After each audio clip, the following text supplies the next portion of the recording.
Hey yo, what's up? This your boy, coming straight out of Houston. This is my first time posting on YouTube.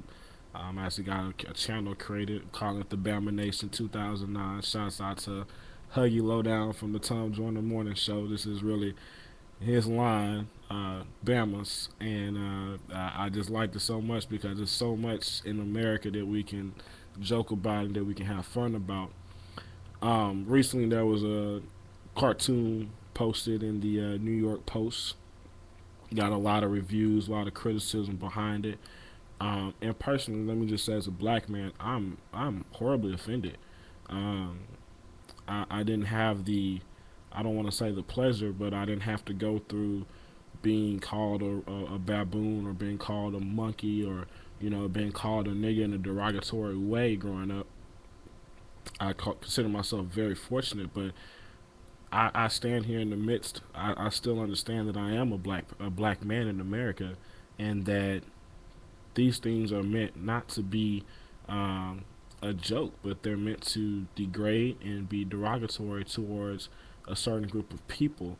And I don't care what the cartoonist says that hey, I didn't mean it this way. Well, if you didn't mean it that way, then what the hell did you mean?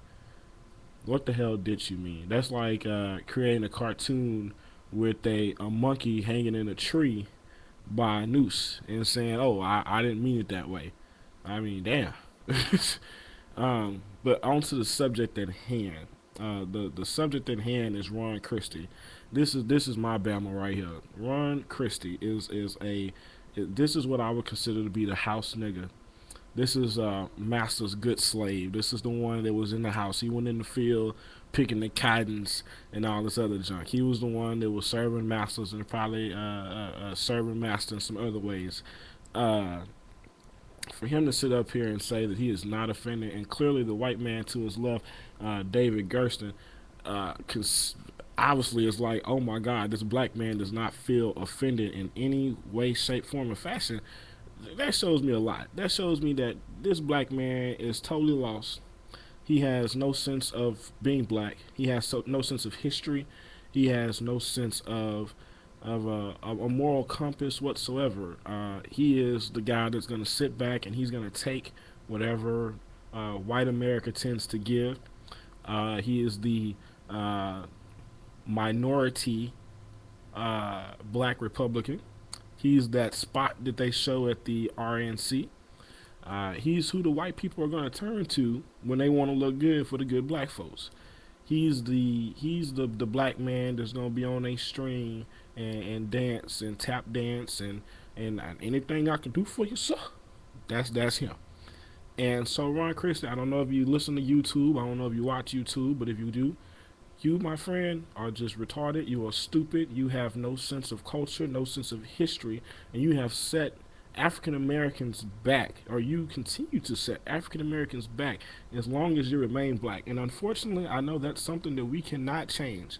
You will be black until the day you die, and I don't hope that you die anytime soon, but I hope that one day you really do get a sense of pride, a sense of respect, a sense of history and culture of what your ancestors, what your mother, what your grandmother, what your great grandmother went through, what your great great grandparents went through. Your great great parents were slaves. Do you really understand that they were slaves, taken away from their home and brought over here? Now this is the greatest country in the world, I'll admit, but things like what happened in the New York Post aren't supposed to happen in 2009. And if you think that that's okay, then um, something's wrong with you, man. Something's really wrong with you, man. I really hope that you get aware, that you really seem to understand what's going on in this world, and that you don't find such things like what happened in the post to be acceptable. Because if imagine what your grandmother would say, or what your great grandmother would say, if she heard you saying them kind of comments, man. That's what's up. That's my word. Ron Christie, you Alabama. Holla back at me, man.